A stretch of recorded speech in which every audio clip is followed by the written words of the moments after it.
Epistemic autocracy. Epistemic, yeah, okay. Epistemic is derived from the Greek word episteme, which means knowledge.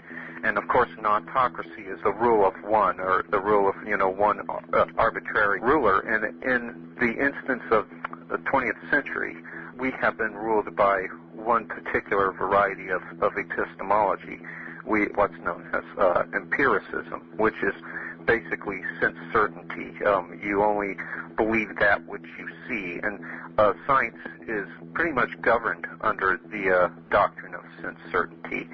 This doctrine, endorsed as a legitimate, objective scientific observation, it amounts to an occult doctrine that's been recycled from 6,000 years ago. And if you look at it, if you examine it philosophically, for instance, empirical observation by itself cannot produce any absolute conclusions. This was determined by a radical empiricist, David Hume.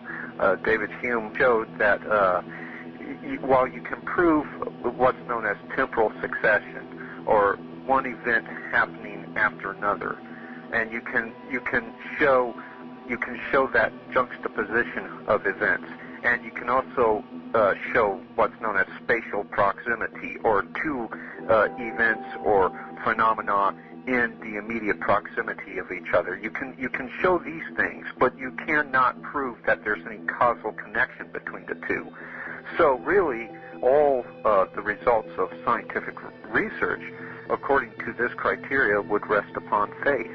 And that is more of a mystical institution than it is a secular one. So really, this epistemic autocracy, as my brother and I call it, is really premised upon cult beliefs and mysticism, every bit as much as the old theocratic orders that preceded it. But epistemic autocracy basically began with the British Royal Society. This organization was formed under a royal warrant from Charles II in 1662. Ostensibly, the organization was devoted to scientific research and the broadening of human knowledge.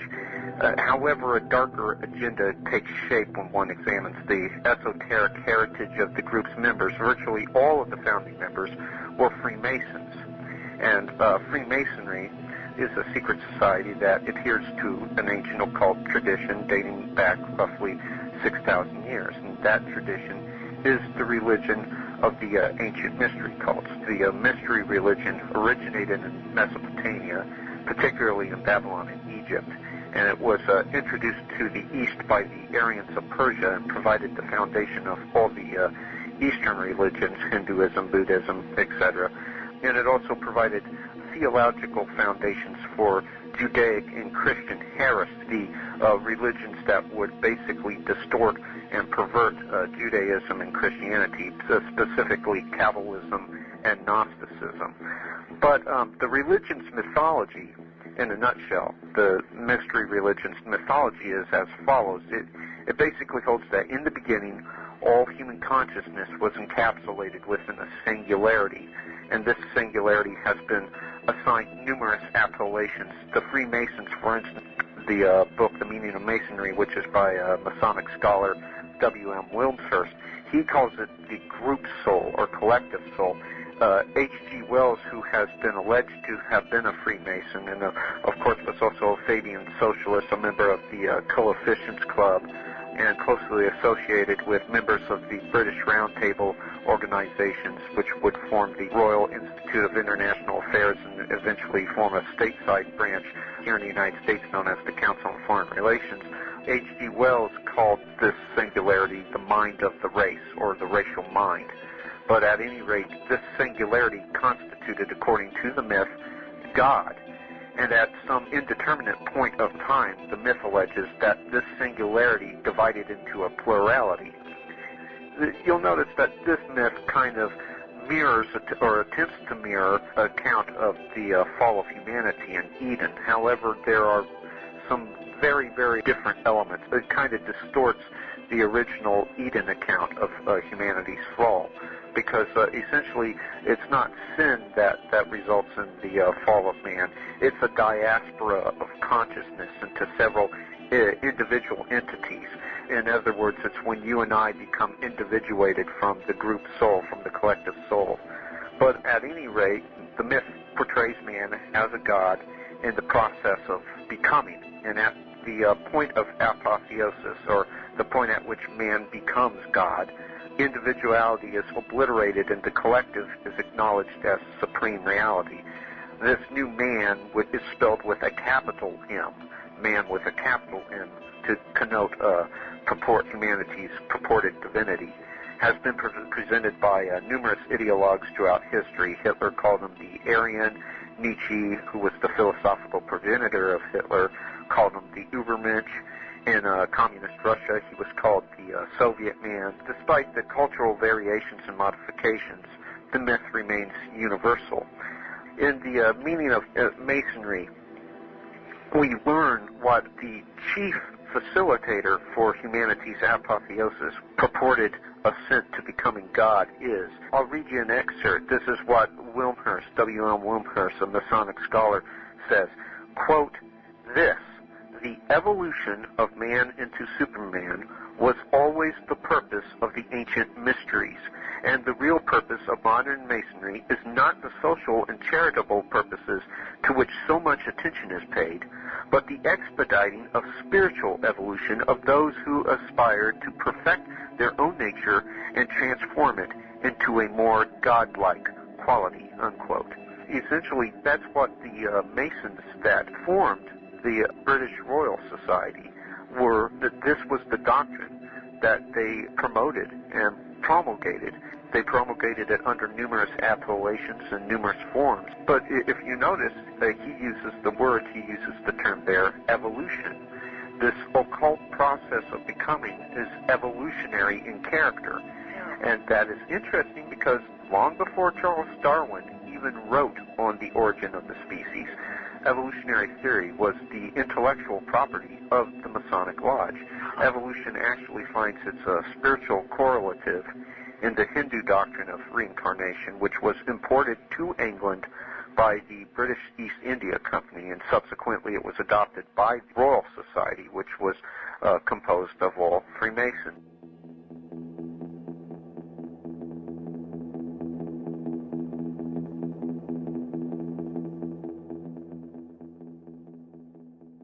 All right, so that was a segment from a podcast that somebody sent me a link to recently by Philip Collins, and he's talking about epistemic autocracy, which essentially is just another way of talking about scientism or scientific dictatorship or technocracy or lots of different terms that essentially in a lot of ways are talking about the same thing. And yeah, he sent it to me saying, I think you'll appreciate this, and sure enough, I was only a few minutes in, and I was pretty excited about everything that he was piecing together. And this was a section from the Bite Show, which was this podcast.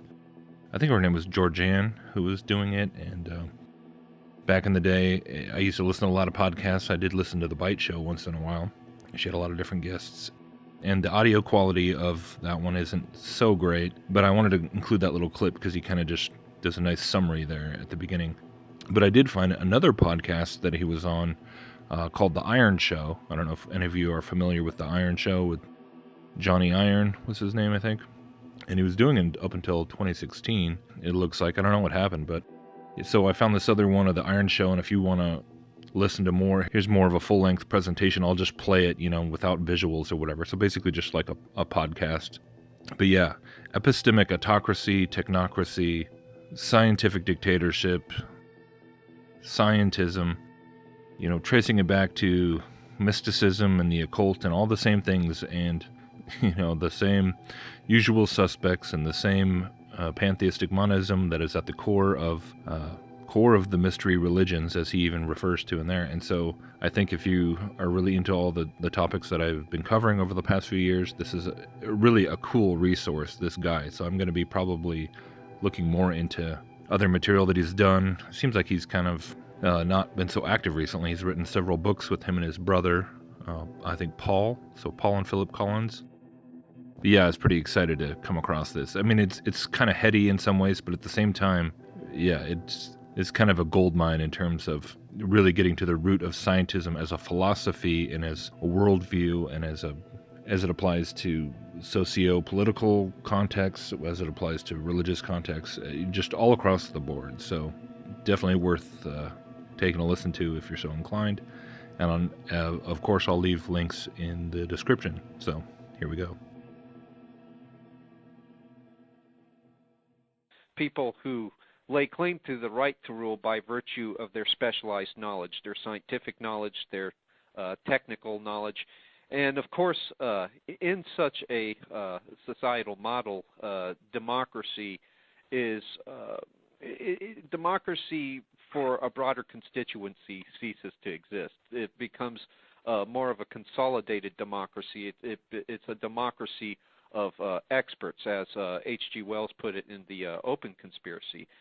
Basically, it's only the experts take part in the democratic processes, and meanwhile, those who do not exhibit the specialized knowledge, those who aren't part of this coterie of policy professionals, are completely and totally divorced from the democratic system. The concept of a technocracy really finds its proximate origins with Sir Francis Bacon. He was a member of a secret society. He was basically a member of a secret society called the Order of the Helmet, and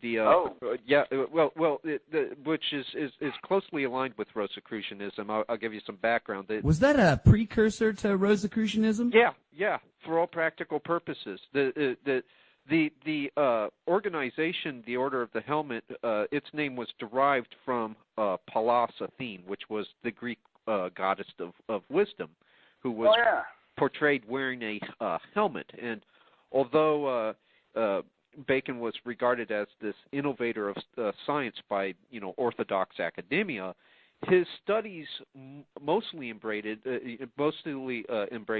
occultism, and in his youth he was a student of Gnosticism, Hermeticism, Neoplatonist philosophy, and he had also studied the Kabbalah. But could we stop right there and have you explain for our listeners what Gnosticism is, and kind of talk about the things that Francis Bacon actually believed? Sure. Well, Gnosticism, the term is derived from the Greek term gnostikos, which means knowing. And it's the Gnostics were an ancient Christian heresy which posited gnosis or gnostikos in contradistinction to what in the original Greek was known as pistis, or faith. And basically, the Gnostics held that the pneuma of man, the pneumatikos, that is the spirit of man. It's like evolution to this day, sort of, isn't it? It's very similar to that. Yeah, it's very similar. The pneuma of man was separated from the divine pneuma by the physical cosmos, his placement here within the physical cosmos, and man was basically thrust into this prison of sorts by an evil, unjust, tyrannical God, which, for all practical purposes, according to their inverted hermeneutic, was Jehovah. And Jehovah, in turn, was really created by Sophia, which was in the ancient Greek meant wisdom. And here you have this veneration for knowledge, for the cognitive powers of man. And basically, they believed that through gnosis, through the cognitive powers of man, basically humanity could attain its own salvation. And here we have what could be called an anthropocentric soteriology. And the term soteriology, I'll dismantle that for the audience. It comes from the word soter. Jesus declared himself the soter, the Savior.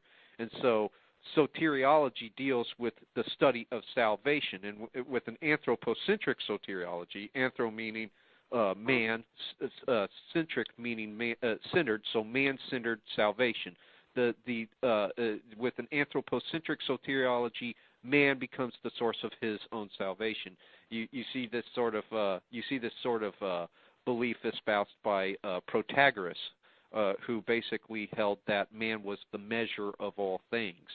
But Gnosticism kind of assumed a plethora of forms after the Enlightenment. It was during the Enlightenment, which of course was virulently anti-Christian, that we saw the codification of Gnosticism as a revolutionary doctrine. And it was through this codification of Gnosticism that we saw the emergence of several forms of secular Gnosticism, two of the most prevalent being communism and fascism. But you had the emergence of socio-political utopian movements such as those, who again had this anthropocentric soteriology, where man became the measure of all things. He attained his own salvation through his own cognitive powers. And interestingly enough, with communism and fascism, you find within those two systems of governance, within those political theories, you find strands of technocratic thought, which again, hails from Sir Francis Bacon. And allegedly Bacon, and this is returning to your statement regarding the Rosicrucians, allegedly Bacon was the Grand Master of the secret Rosicrucian order, and the Rosicrucians were closely aligned with Freemasonry. In fact, a Rosicrucian poem that was written in 1638 basically read, quote, "For what we presage is not in gross, for we brethren of the rosy cross, we have the Mason's word, and second sight things to come we can foretell aright," unquote. In other words, the Rosicrucians believed that they knew the inner secrets of Freemasonry and also possessed psychic powers which they could predict the future with. But it was in 1627 that Bacon published a novel entitled The New Atlantis. And interestingly enough, within the pages of this book, we find symbols such as the two pillars of Solomon's temple and the blazing triangle, the eye of God, the compass and the square, all of which indicate that Bacon had some association with secret societies that basically proffered some equivalent of his utopian concepts. And that novel, The New Atlantis, described the creation of an invisible college, which was the very same sort of institution that was advocated in Rosicrucian writings. But one of the things that that people should understand is when these esoteric secret societies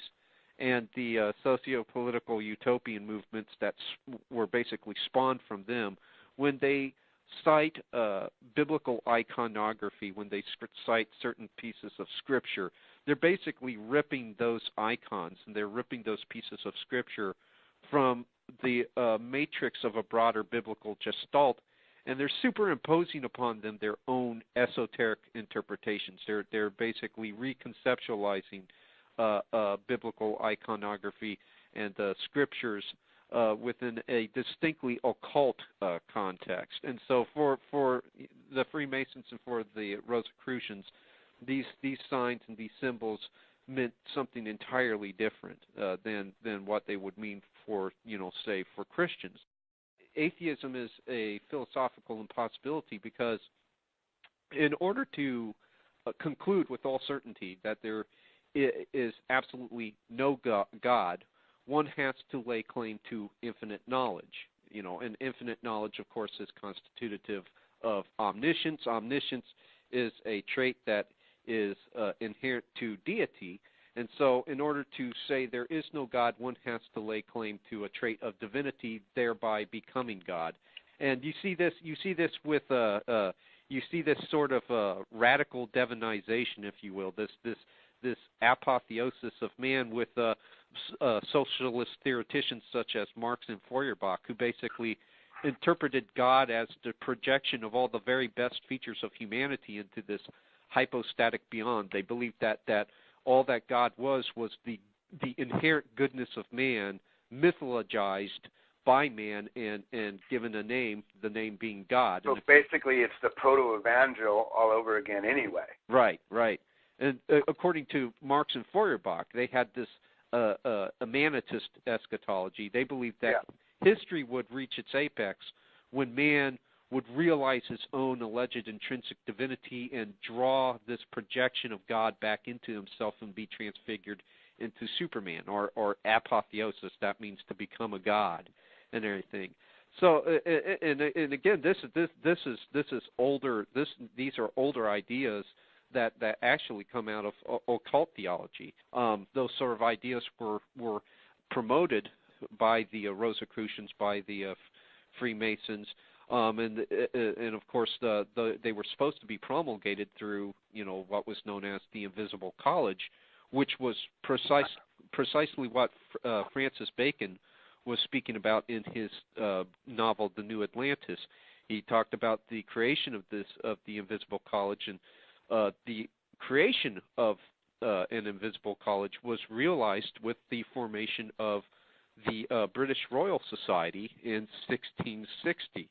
And it's interesting because you look at the British Royal Society, and what the British Royal Society basically amounted to was what Paul and I call an epistemological cartel. Now, that's a mouthful. I'll dismantle that for the audience. Basically, epistemology is one of the two core pursuits of theoretical philosophy. It's the study of knowledge and what's constitutive of knowledge.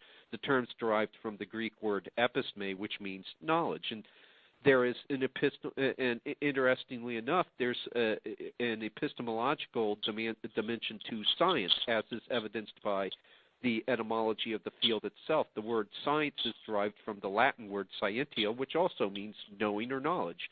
Yeah. In many ways, epistemology, it works a lot like an economic system. If you have all the right theoreticians in all the right places, then you can arbitrarily bestow epistemological primacy, complete and total epistemological dominance upon those ideas that are most socially and politically expedient to you. And in such a climate of epistemological suppression, institutional and academic barriers prevent competitors from accessing the marketplace of ideas. So you basically have developed a monopoly over epistemology, and you basically, a self-proclaimed cognitive elite, monopolizes the economy of popular thought, and hence we have an epistemological cartel, which is essentially a monopoly over knowledge. Cartel epistemologists not only manage the dissemination of knowledge, but also arbitrarily determine what qualifies as knowledge and what qualifies as mere opinion. And of course, epistemological contentions ultimately shape the second core pursuit of theoretical philosophy, which is metaphysics. And metaphysics is concerned with the ultimate character of reality. The questions asked by the epistemologist determine what items will be admissible in discourses concerning metaphysics, and thus epistemology shapes one's views concerning reality itself. So you look at the British Royal Society, which was, for all practical purposes, an epistemological cartel, a tangible enactment of the Invisible College as it was promoted by the Rosicrucians and as it was depicted by Francis Bacon in The New Atlantis.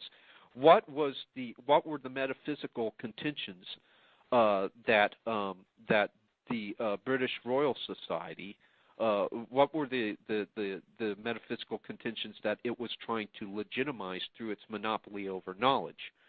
Well, let's take a look at what was promoted by the British Royal Society. One of the British Royal Society's primary chief theoreticians and luminaries was none other than T.H. Huxley, Darwin's bulldog. And basically, T.H. Huxley... Wait, could you say that name again? It dropped out. Sure. T.H. Huxley. T.H. Huxley was, of course, Darwin's bulldog, Thomas Huxley, and of course the grandfather of Julian Huxley and Aldous Huxley. And T.H. Huxley played a major role in basically prompting Darwin, who was a recluse, to publish The Origin of the Species. And, of course, what did The Origin of the Species do? Well, The Origin of the Species presented this theory of progressive biological development or evolution, which... Yeah, can I say something real quick? Sure. Didn't Darwin... Actually, it wasn't Darwin that really made it popular. It was actually a Darwin, but it wasn't Charles. It was his grandfather wrote a book. I can't think of the name of it. Well, Zoonomia. You're thinking of... Yeah. Interesting little story behind him. That's Erasmus Darwin. Erasmus Darwin actually, and if you look at these theories of evolution, they preceded Darwin. Basically, evolution was the evolutionary theory was another permutation of what's known as transformism. And transformism held that humanity was inherently mutable, that is, that he changed. And transformism held, not only did it hold just far-reaching ramifications in terms of human biology, but it held far-reaching ramifications in terms of society, because the ideas of transformism circulated heavily during the Enlightenment, which was the precursor to the French Revolution. According to transformism, man's biological changes also translated over into political and social changes. And so you had a biological evolution taking place, and at the same time a corresponding political evolution. It's kind of based on the Kabbalistic legend of the Golem, which, the Kabbalistic legend of the Golem presented an artificially created man, a synthetically created man, and according to that Kabbalistic legend, living and dead matter were basically inseparable and everything, and all life sprung from matter, and so matter became a god unto itself. And you see this sort of occult strand of thought running throughout the thesis of abiogenesis, life springing from non-life, which of course Louis Pasteur proved was scientifically impossible. No spontaneous generation can take place. Dead matter cannot produce living matter. But what that did in terms of metaphysics, which again deals with the ultimate nature of reality itself, is it ontologically divorced man from God. God no longer played any sort of role in the creation of man.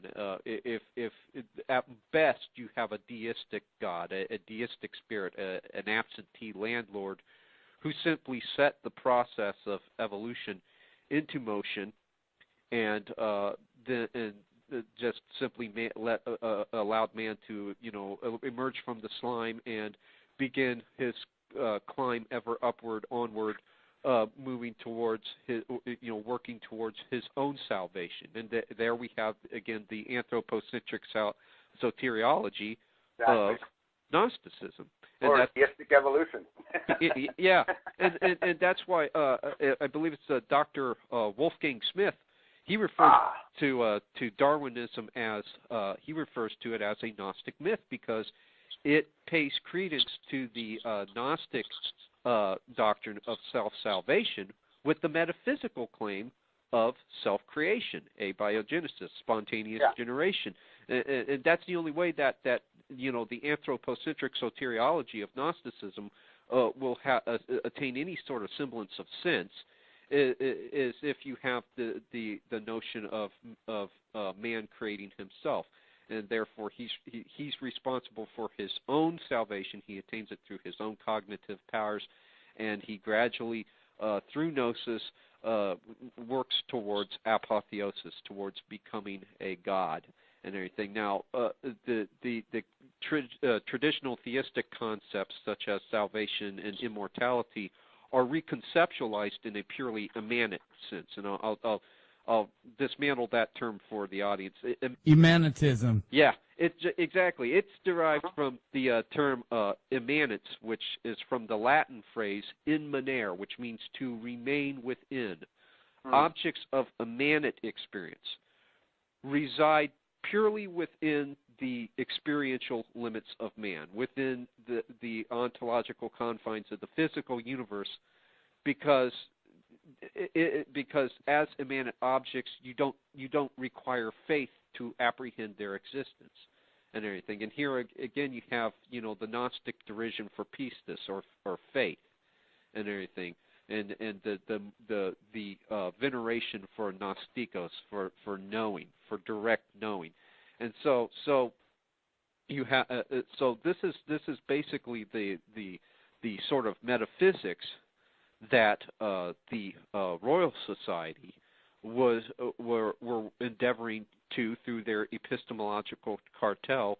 The Royal Society was basically endeavoring to legitimize. And you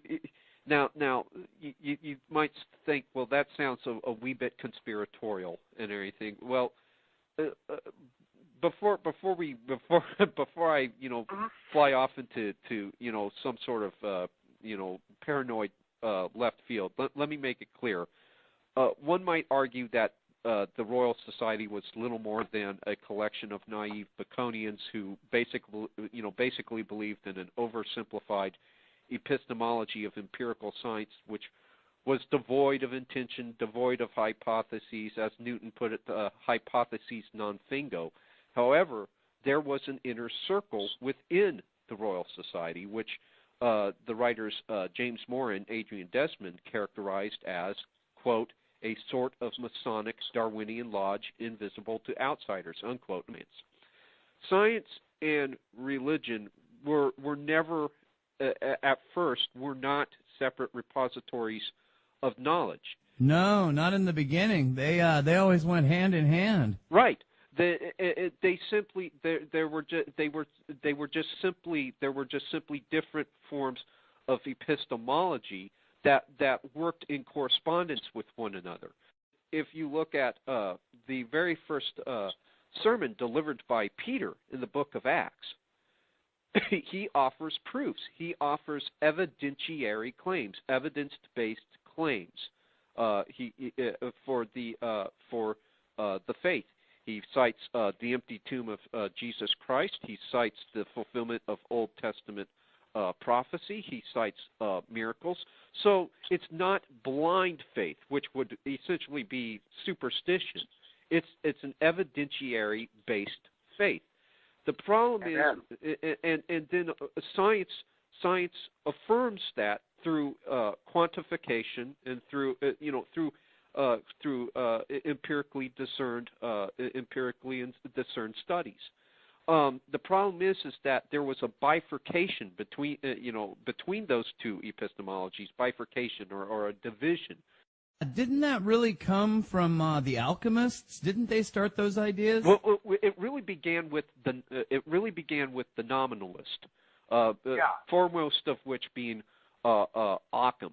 The nominalist basically promoted this bifurcation in epistemology between what is revealed, revelation, what is believed, and then what is quantifiably demonstrable, what is measurable, what can be measured. And as a result, you had this division between revelation and empirically and quantifiably demonstrable phenomena, and because revelation was completely and totally separate from that, and revelation was confined to the realm of the spirit, revelation was given by God. The objective character of God was rendered completely and totally unknowable, and thus completely and totally subjective.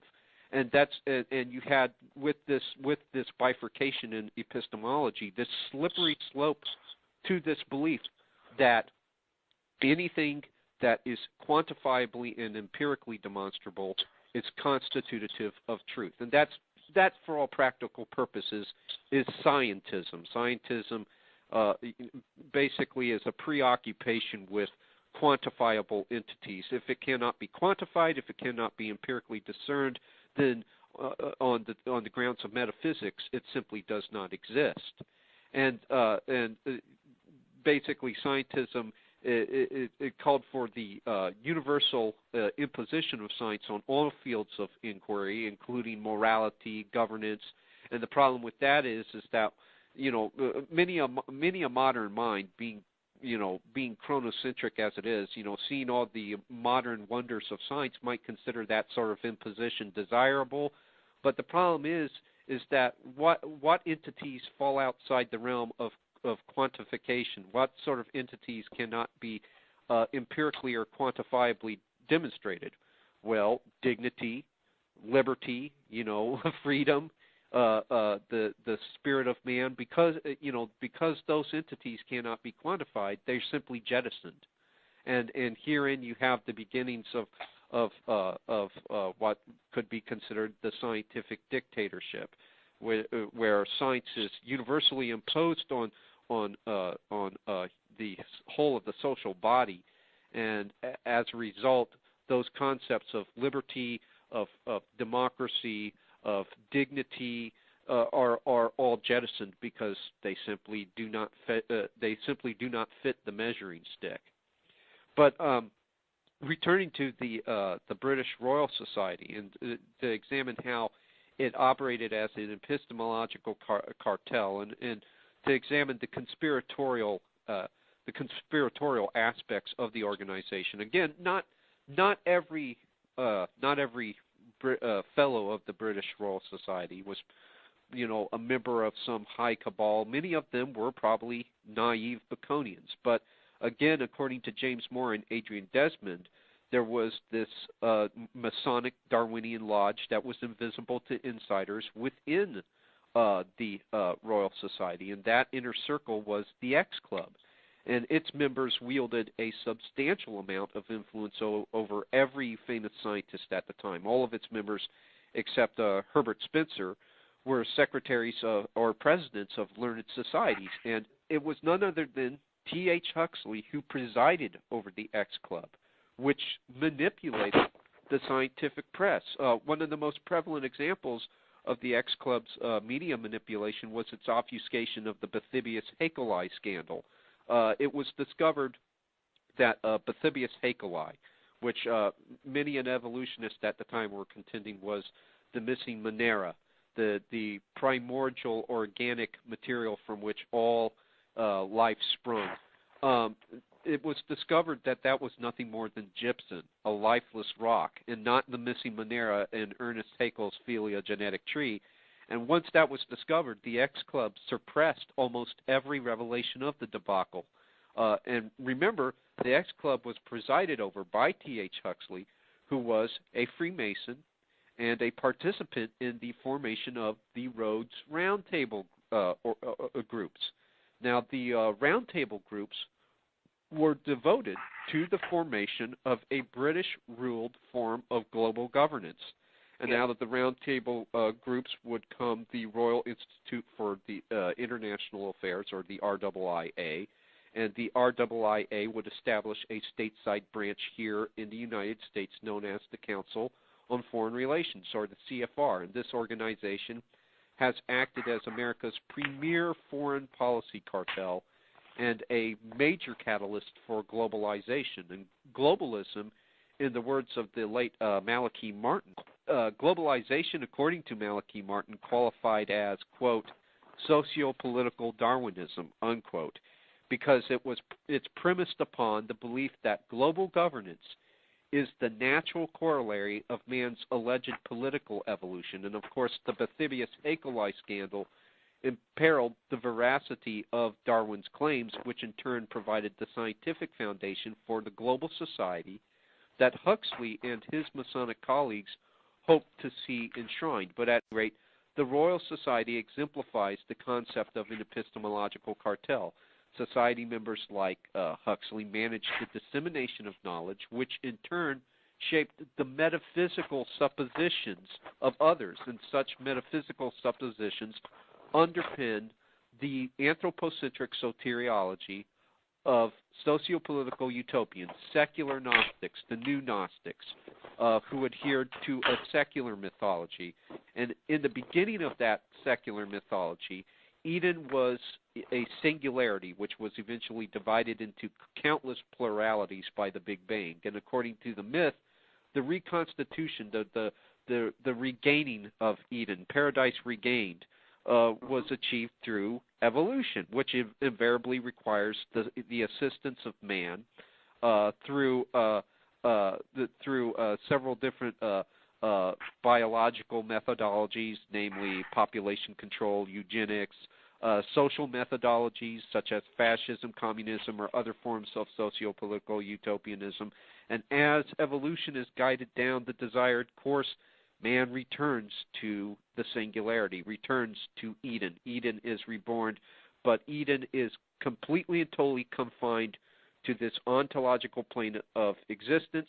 Immortality is attainable only through the continuity of the species. Salvation is reconceptualized as survival, and the Eden is completely and totally reconceptualized as a global government and a unified world consciousness. It's nothing has changed, really. Right. Nothing has changed. It's Augustine says this is the city of man. This is the full. It's even if they believe in God or not. You know, they came. It's like he says that here we have the heart of the earthly city. It is God or gods. It's he or they who will help the city to victory, after victory, and to a reign of earthly peace. Exactly. And this city worships not because it has a love for service, but its passion is for domination. Remember, you said that on the PID radio. Right, exactly. You're right on target. Yeah, you're right on target. Wow, see, that's just cool because that's why I started getting into Augustine really heavily. And I was praying that I would understand, of course, Irenaeus is who I'm going after next because I'm going to his favorite. That's why Augustine, I love him. Have you read City of God? I had to read it a while back for what it was one of my philosophy courses. And really? How did you like it? Did you? I mean, it's really deep, isn't it? Yeah, and actually, what you've been pointing out about Augustine was pointed out to Paul and I by an old friend of ours. He's deceased now. He passed away in 2007. A good friend by the name of Michael Corbin. He used to host. I'm familiar with him too. Yeah. He was a great friend. One of the best radio show hosts that we ever associated with. But he pointed out the exact same things that you point out about the city of man and the concept of the city of man. And really, if you look at socio-political utopianism, which for all practical purposes is just a form of secular Gnosticism with a manetist eschatology. Throughout the ages, socio-political utopians have reiterated this concept of a global society, of a city of man, so to speak, under numerous appellations. It's been disseminated under various different names. For instance, you had H.G. Wells, who, interestingly enough, was closely aligned with T.H. Huxley. He wrote the New World Order, right? That book, New World Order? He referred to it as the New Republic. He also referred to it as the New World Order. Yeah, which was book. I'm very familiar. He was a prophet of doom. Yeah. He was an evolutionist, though, definitely. Oh yeah. Is he the one that wrote Brave New World? Oh no. That was Aldous Huxley, who, interestingly enough, some say was H.G. Wells' protege. But Brave New World is basically a fictionalized account on what sort of society these sort of people have endeavored to create, which Aldous Huxley refers to in his book Brave New World Revisited as a scientific dictatorship. And again, that term is interchangeable with technocracy, because for all practical purposes, a technocratic form of governance is where we see the imposition of science upon all questions of governance, on questions of political science, and as a result, what is jettisoned? Liberty, democracy are not quantifiably or empirically demonstrable. But let's now. Of course, we started looking at the origins of the concept of a technocratic form of governance, of a technocracy, with Sir Francis Bacon. Tracing its development along a little further, we come to an individual known as Henri de Saint-Simon. Henri de Saint-Simon, whose theories were considered by Frank Fisher, who wrote the book Technocracy, The Politics of Expertise, as the prescription for Bacon's work. Saint-Simon was a radical empiricist. And again, radical empiricism is the epistemological position that all knowledge is derived from the senses. And contemporary science, which one could argue functions as a cosmological myth, is premised upon radical empiricism. And while radical empiricism is commonly presented as the rational alternative to the supposed superstition of mystical faith, it's no less mystical in character. This is demonstrable in radical empiricism's rejection of causality, because what's perceived as A causing B, you throw the ball bounces off the wall, could merely be, according to radical empiricism, a consequence of circumstantial juxtaposition, while we have what's known as temporal succession, that is, two phenomena following each other, and spatial proximity, which we have two objects within the same area. While those are self-evident, those are axiomatic, causal connection, according to radical empiricism, is not axiomatic. An affirmation of causal relationships is impossible, and in the absence of causality, all of a scientist's findings must be taken upon faith. And ironically, science relies on the affirmation of cause and effect relationships. And it was none other than an Enlightenment rationalist, David Hume, that demonstrated this rejection of causality with radical empiricism. But at any rate, Saint-Simon extended radical empiricism, extended that epistemology into the emergent field of social relations.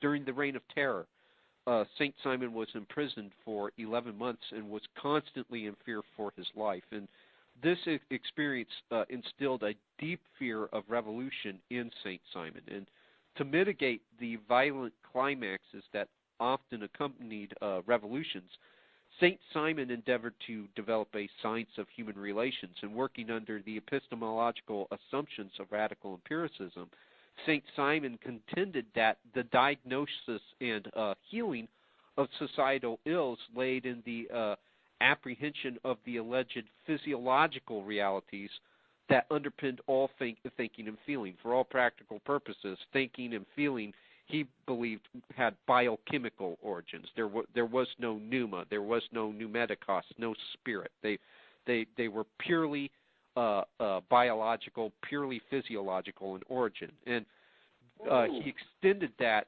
principle to the overall social body, to society itself. And this physiological interpretation of society presaged the enshrinement of physiology in the halls of modern social science. And a logical outgrowth of this physiological interpretation was a myriad of institutionalized aberrations, such as lobotomies, pharmacological manipulation, electroshock treatment.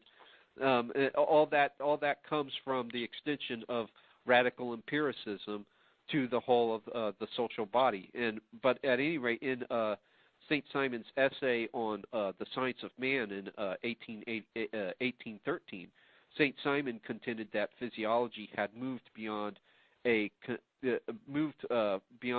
conjectural phase into a positive phase, and was thus poised for speculative extrapolation into the field of governance, into government relations itself. And he believed that the scientific method should be applied to both the individual body and the body politic. And following that belief to its logical conclusion, St. Simon analyzed society according to its physiological components, which were classes.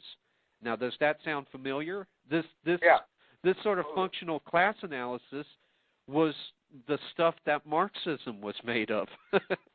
What role did Madame Blavatsky play in all of this? Well, she had there was an evolutionary framework to her belief system. She believed that man was following this upward trajectory of development, and that he had come from 7 root races. Of course, the dominant race, the absolute pinnacle of that developmental framework being the Aryan, which of course sounds. One of my big questions to you, Phil, was going to be: do we have a precedent in the past, an example of a technocratic society that had already been formed? Is there a past technocratic society, like, say the Nazi regime? Okay, there were strands of technocratic thinking throughout Nazism. Now, the important thing to understand is that we've never seen a pure technocracy. We've never seen a pure technocracy instantiated, because technocracy, the technocratic paradigm, while it informed these various schools of socio-political utopian thinking, those various schools of socio-political utopianism were very selective in terms of what they lifted from technocratic theory for implementation in their own policies, and what they discarded, because according to early technocratic theoreticians such as St. Simon, a technocracy, a pure technocracy, is supposed to be apolitical. It's supposed to completely and totally remove special interest and lobbyists and what have you, and supplant them entirely with policy professionals. And so the government would actually function on autopilot, sort of machine-driven. Right, exactly. Well, that's exactly what they viewed the government as. They believed that government should just be an efficient, and that's an adjective that technocrats invoke ad nauseum, efficiency. They have this overwhelming preoccupation with efficiency, and much like corporate America these days. Yeah.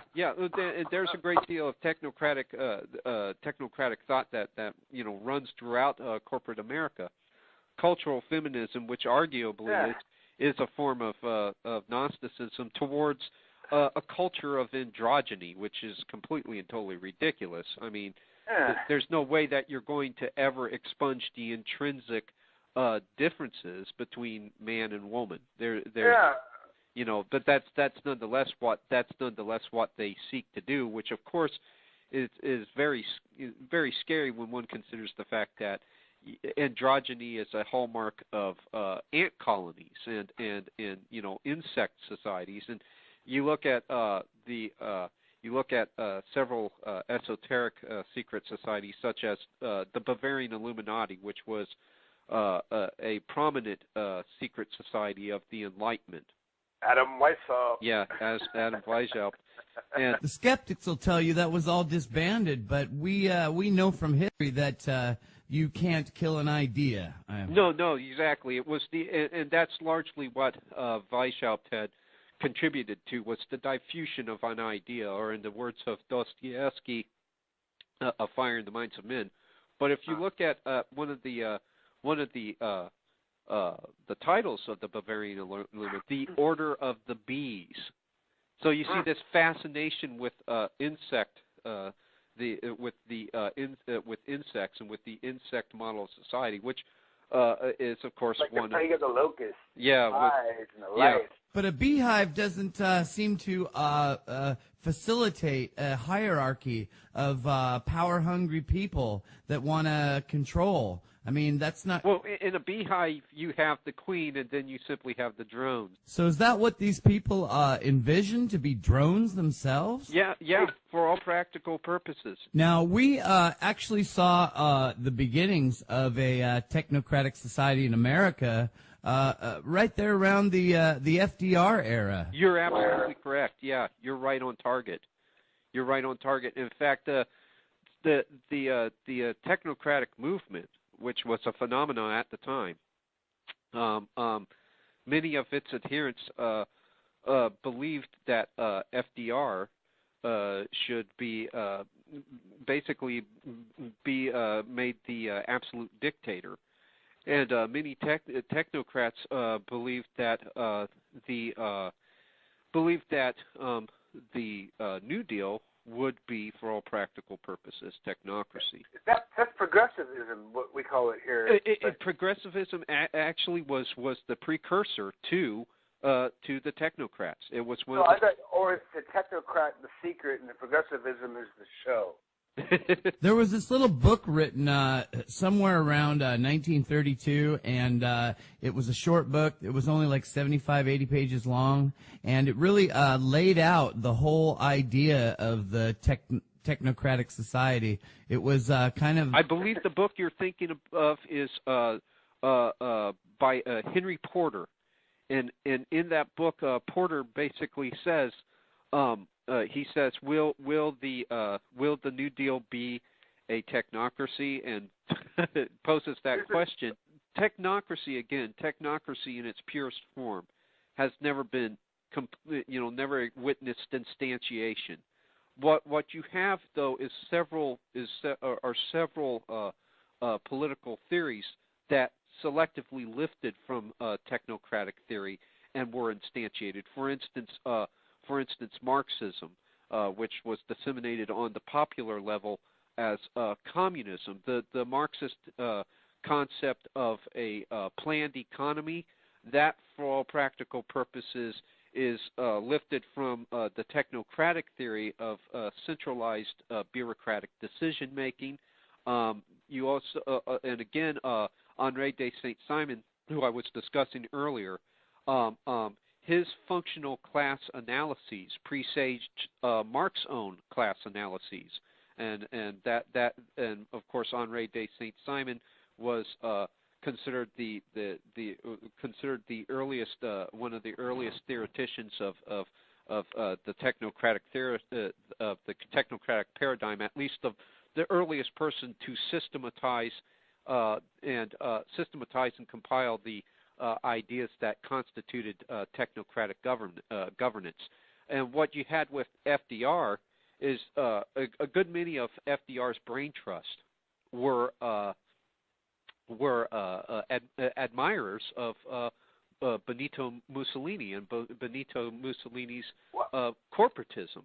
So that stems back to Woodrow Wilson, who was actually the first technocrat, wasn't he? Well, Woodrow Wilson was a progressive, and see, progressivism was a precursor of the technocratic movement here in the United States. One of the early progressives was none other than Edward Bellamy, who was also a Fabian socialist and a Freemason, and he wrote a book called Looking Backward. And this scientific novel basically presented a character who travels through time and finds himself, he awakens in a purely technocratic society where every facet of the individual's life is managed and directed. There is no more hunger, there is no more poverty, so you find all the elements of traditional socio-political utopianism in there. But of course, you will have this pervasive strain of anti-democratic thought. And his book, Looking Backward, was recommended reading for all technocrats, all members of the technocratic movement. if you want to find the spiritual root of it, technocracy found its proximate origins. One of the very earliest promoters of a technocratic form of governance was Sir Francis Bacon, who, of course, was a student of Gnosticism. And so was Nimrod too? Didn't he do the same thing? To a certain extent. Nimrod was definitely an autocrat, and everything. It was, but Nimrod believed, adhered to an anthropocentric soteriology, believed that salvation emanated from within him. He was a rebel against God, and he rejected God as the source of his salvation. And there is where we have the spiritual root of it all, this anthropocentric soteriology, which later on became known as Gnosticism, and its inverted hermeneutic, where Jehovah becomes the evil archon of arrogance, and the serpent in Eden was an incognito savior attempting to liberate man, which, for all practical purposes, that's Luciferianism. That's the root of the spiritual root of all of this. What we see with evolutionary theory, what we see with materialism, scientism, radical empiricism, deism, are these attempts, theoretical attempts to ontologically divorce man entirely from God, which was what Gnosticism held, that the pneuma of man was separate from the divine pneuma, perpetually separate, and thereby excused from all moral compunction and had to seek his own salvation. Therein lies the real root of it all, and it can all be synopsized with one single adage, one single aphorism, which was uttered in the Garden of Eden so long ago, and that is, "Ye shall be as God." And if you look, you look at these at sociopolitical utopianism, which basically is just a collection of social soteriological social movements. They've taken the notion of salvation, which all men need, all men require, and they have they have added something extraneous to it. They've superimposed their own private interpretations upon it, and it's no longer theocentric, it's anthropocentric. Here we go, Kane. Well, Phil, I think the point you make is absolutely profound. It just blew me away. Truth be told, this was something that the Lord had been pointing out to me when I was sitting and reading the Scriptures. Nothing that I discern in the Scriptures is discerned of my own, cognitive powers. Truth be told, it's when I'm there and I'm prayerfully and honestly reading the Scriptures that the Lord will point something out to me. And that was one of the things that I took note of. And what's interesting, some theologians have postulated that one of the reasons that Judas had betrayed Jesus was that Judas had some proclivities towards zealotry, which of course the zealots hoped to see the Messiah overthrow Rome. And so we have this completely politicized soteriology, this belief in a political salvation. And isn't that exactly what we see with, for instance, the evangelical Christian right today, the dominionist, the school of dominionism, which of course was closely aligned with neoconservatism and pervaded the administration of George W. Bush. Could you unpack dominionism really quick so that we're all on the same page and our listeners know what we're talking about? Sure. Okay, well, basically, dominionism in a nutshell, according to their eschatology, Jesus cannot or will not return to earth until until Christians co-opt all secular political and social institutions. And thus, Jesus' kingdom is reduced to a secular government established by and maintained through secular power. Now, while secular progressives cite dominionism as a violation of the separation of church and state. It actually represents the subsumption of the church under the state. Dominionism empowers temporal machinations, social, political, and military powers attain ascendancy under the rubric of maintaining the dominionist government. And ultimately, the state is apotheosized. And again, this was an objective of earlier socio-political utopians. And that this particular strain, dominionism, that this particular strain of utopianism has a marginally theistic gloss. It acknowledges the existence of God. That's totally inconsequential. Dominionism still represents but one more permutation of socio-political utopianism, and this contention is reinforced by dominionism's inherently neo-Gnostic character.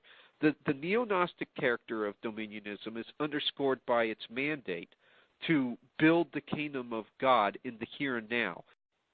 The parousia, that is the second coming, they begin to see it as an event that is instigated by the hands of man, that there are certain prerequisites in terms of human activity that are required for the facilitation of the parousia. And that leads to all sorts of problems. That's a slippery slope to all sorts of troubles, because all of a sudden one is led to believe that, well, perhaps if we blow up the temple, perhaps if we rebuild the temple and such as the Temple Mount Faithful, we can prompt Jesus to return, and this leads to all sorts of violent radicalism, violent political activism. It's like pastors like John Hagee, who believes that a war between the Arab world and the Christian world is one of the necessary precursors to the parousia. He basically urges his congregation to support the presidency of George W. Bush, which was infested with neoconservatives, which ironically enough hail from the Enlightenment school, which was virulently anti-Christian. That, of course, has led to the quagmires that we have in Afghanistan and Iraq.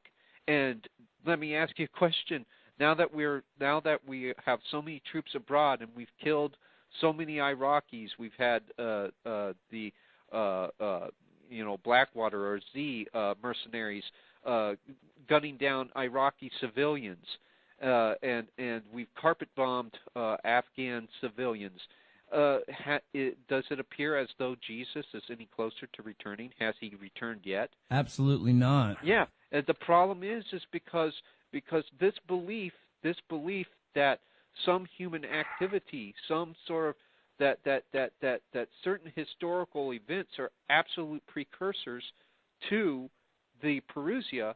The problem is that all that does is that sets the stage, that provides a religious rationale for violent political activism that just begets a perpetual cycle of violence, which will never force the hand of God. That's not. So if we follow that line of reasoning, you might say that the Christian dominionist is his own worst enemy. Yes, he is, very much so. And what have we seen since the presidency of George W. Bush, which found a great deal of support from the dominionists, the dominionist community, from the evangelicals? We saw this backlash, and this was something that I had been predicting myself. I predicted it on several talk shows. We saw this backlash from the secular progressives, and now the new atheists, such as Dawkins and Dennett and Hitchens. These people have all the intellectual ammunition they need to fire back at the Christian to make it appear as though Christianity is in fact a poison, a venom, a virus of the mind that once it infects those who adopt it, they become radical, violent, fanatical jihadists. And to a certain extent, the new atheist is not wrong, and that's the sad part. They're not wrong in that the dominionist is a jihadist. They are promoting jihad. Playing both sides against the middle, sort of a Hegelian dialectic, including dominionism. Well, you're right, you're absolutely right, because for all practical purposes, if you look at the culture war between secular progressives and evangelicals, that's a Hegelian dialectic, because for all practical purposes, you have two adherents of an anthropocentric soteriology. The dominionist, quite unconsciously, an adherent of an anthropocentric soteriology, but an adherent nonetheless. That's the natural logical conclusion of dominionist theology, that man is facilitating his own salvation by instigating the parousia. Likewise, the secular progressive who may or may not believe in God, and if they do believe in God, God is reduced to an absentee landlord at best, subscribes to an anthropocentric soteriology, that man is the measure of all things, to paraphrase Protagoras. Many of them are secular humanist, and therefore man must basically facilitate his own salvation. And so these dialectical commonalities basically make it inconsequential that the conflict between the evangelicals and the secular progressives is superficial at best, and the outcome, who wins, is inconsequential. In fact, we might be seeing a Hegelian synthesis between the two, because we see men like Rick Warren, who is now closely aligned with secular progressives, men like Barack Obama. And the emerging church movement, which Rick Warren is really a part of. We might even say he was the founder of the emerging church. Yeah, exactly. It's also with who was starting it was Norman Vincent Peale, and Robert Schuller. That sort of dominionist progressive thinking, and some even say Pat Robertson too. Would you agree? With Schuller, the sad thing with Schuller is that I believe that the man he honestly believed that what he was espousing was genuine Christianity. But if you notice with Schuller, there was this preoccupation with politics, an overwhelming preoccupation with politics. And D. James Kennedy, for that matter. Right. He became more and more of a political orator. Right. And if I'm not mistaken, he was also a participant in the Council for National Policy, or the CNP. Which, oh boy, here we go. Yeah, for all practical purposes, Mark Ambender has characterized him as a conservative answer to the Council on Foreign Relations, the CFR, which I mentioned earlier. Now, many members of the CNP deplore globalism. They're anti-globalist. However, what do they posit as a viable alternative to world government? Yeah, they're both on the same trajectory. Right. They posit an American empire as the only viable alternative. Well, for all practical purposes, that's just a unilateral form of world order. So all they oppose is a multilateral form of world order. But because because they accept a concept of global government under a different appellation, for some reason that makes it all the more legitimate to them. That somehow in their minds makes it diametrically opposed to what's being proposed by the globalists. In either case, though, you have nation states being undermined and subordinated to a supranational authority. That's the trap of dialectical logic, because people can't identify the dialectical commonalities of their own belief systems and can't identify the identical outcomes. They believe themselves to be truly dichotomously related to those they oppose, when in fact they're not diametrically opposed. In fact, they will eventually migrate towards a synthesis. And like you said, we might be witnessing such a synthesis with, for instance, the emergent church movement, what have you, Rick Warren, and everything. And that's the sad part. The culture war, I believe, for all practical purposes, has been lost, because neither side is dichotomously related. Neither side is really proffering anything different. Both sides are equally anti-democratic, equally equally anthropocentric in their outlook, and so we really have just a feud a superficial feud between ideological kissing cousins, whether or not they care to admit it, whether or not Oberman. They're blind to the dialectic. Yeah, whether or not Oberman. Or Bill O'Reilly. or Bill O'Reilly want to admit it. You know, the two of the talking heads of the punditocracy want to admit it. Their dialectical commonalities makes the conflict between the two entirely superficial. Yeah. I live for these aha moments in the Iron Show. I live for these aha moments where my eyes are open and I see something that I haven't seen before. And Phil, listening to you, I really see this Hegelian dialectic being played out. On one side, we have the Christian dominionists, and on the other side, we have the secular atheists. But what the funny thing is what I see is that they're both on the same exact trajectory. And that just amazes me. And isn't it strange, how an ex-punk rocker and an old longshoreman are seeing things that these sophisticated intellectuals are blind to? And would you say, Phil, it's simply because the three of us are not dipping Jesus in the sauce? I'd certainly like to think so and everything. Again, it's really... anything that I discern, it's only because the Lord's shown me it and everything, and it's taken me totally. It's only because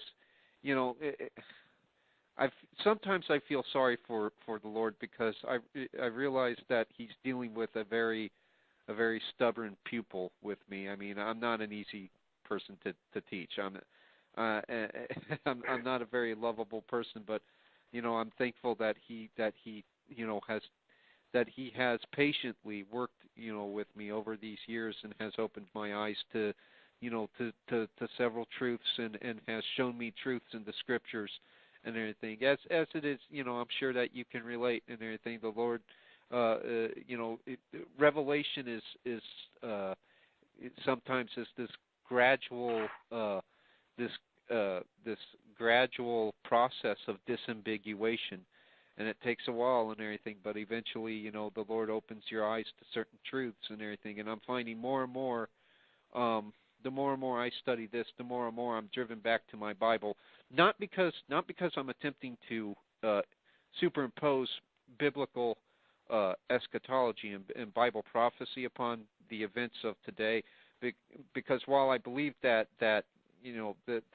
there is prophetic significance to the events of today, I don't want to fall into the premillennialist trap of qualifying certain historical events as necessary precursors to Jesus' second coming. And speaking of that, this whole time listening to you and listening to your podcasts and you on other shows regarding the technocracy, the technocratic society, I see all over this the number of the beast system. Do you agree, or am I way off base there?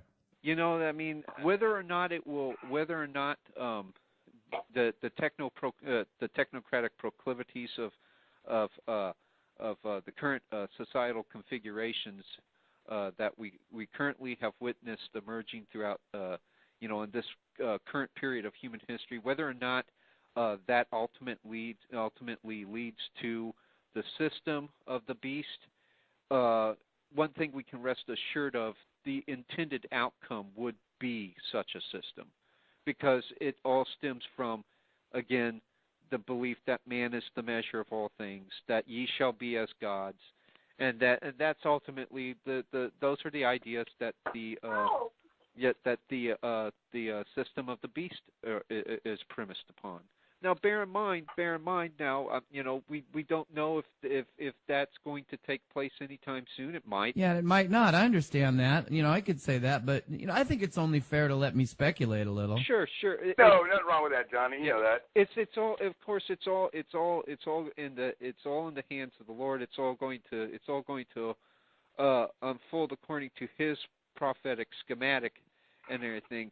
The point is, and this is why the research continues to drive me back to the Scripture, is that what we witness with these various various plans to establish a world utopia, to create heaven on earth, to amanitize the eschaton, in the words of Eric Vogelin. All of those are basically outward expressions of the same ideas we see expressed by the adversary in the Scripture. Ye shall be as gods, and that's why I go back to the Scriptures more and more to identify these ideas, these principles that underpin all these various socio-political utopian crusades throughout history. It all seems to be an extension of the original sin, the eating of the tree of the knowledge of good and evil, whereby gnosis was gained and the original rebellion began. Yes, exactly. And with the eating of the knowledge of the fruit of the knowledge of good and evil, we see that veneration of knowledge, according to socio-political utopianism, which is just basically an outgrowth of Gnosticism. We are supposed to reason apart from him. And thus, what happens to reason? Reason is apotheosized. Reason becomes God. The intellect of man is deified. That's the slippery slope towards which we find ourselves sliding if we attempt to reason apart from God. But at the end of the day, they see that even that is meaningless, and that's fraught with all sorts of internal contradictions. And so, you have people who are just profoundly unhappy, profoundly miserable. John D. Rockefeller, he was asked, how much can you acquire before you're happy? How you have so much money, you have so much wealth, when will you be satisfied? And he says, he told the person who asked him the question, he says, I just need a little more, just a little bit more. But a little more never proved to be enough. And that's what, at the end of the day, these people are empty. These people are empty. And they don't know, who we know. We know Jesus Christ, and Jesus Christ, not to give an altar call, but Jesus Christ will fill you up. He will give you meaning. He will give you purpose. He will give you value. You derive your value from him, and you derive your meaning from him. And at the end of the day, we know that these people, being the embodiment of that Antichrist spirit that John talked about in his first epistle, they don't know him.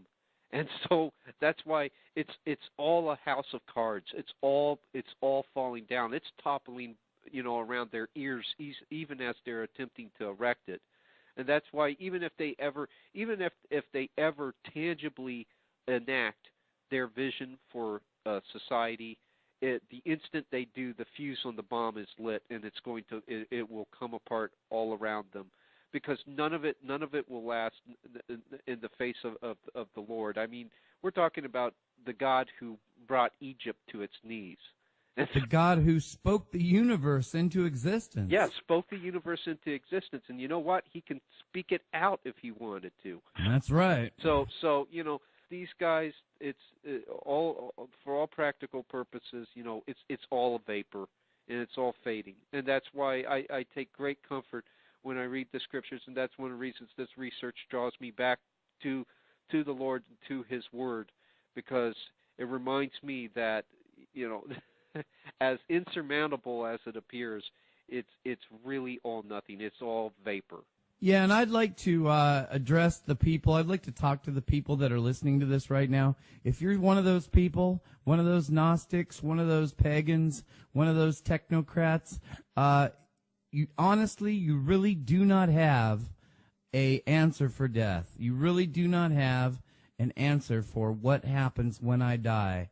And Jesus is the only answer. And Phil, we got no problem with you giving an altar call. I mean, you're on the Iron Show, right, Rick? No, he basically did. Phil is exactly right.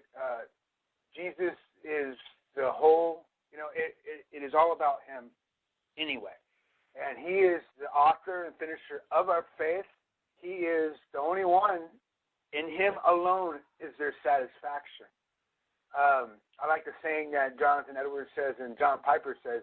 It's one of my favorite things that I say to myself daily just to remind myself is God is most glorified when you are most satisfied in Him. That's what it is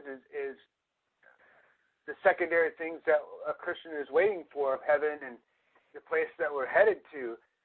If we don't have satisfaction in God first alone, our Creator, the other things are, what do the other things really matter? Those are just the blessings that God gives us. And for the person that's caught into that, to understand that you're gonna of all that you understand of, social political utopianism and technocracy as right. Am I saying these right, Philip? Yeah, you are. Okay.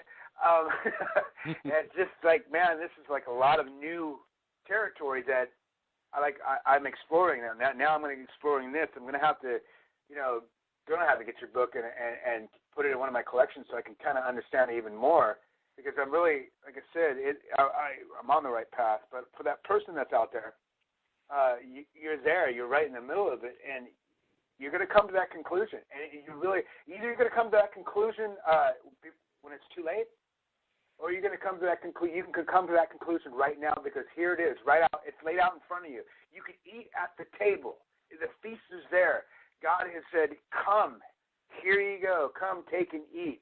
Taste and see that the Lord is good, and He's the best thing that you ever bite into. He is the manna from heaven. He is the bread of life, and He is the only answer to death." Yeah, well, He's been there, Yeah, He's been there.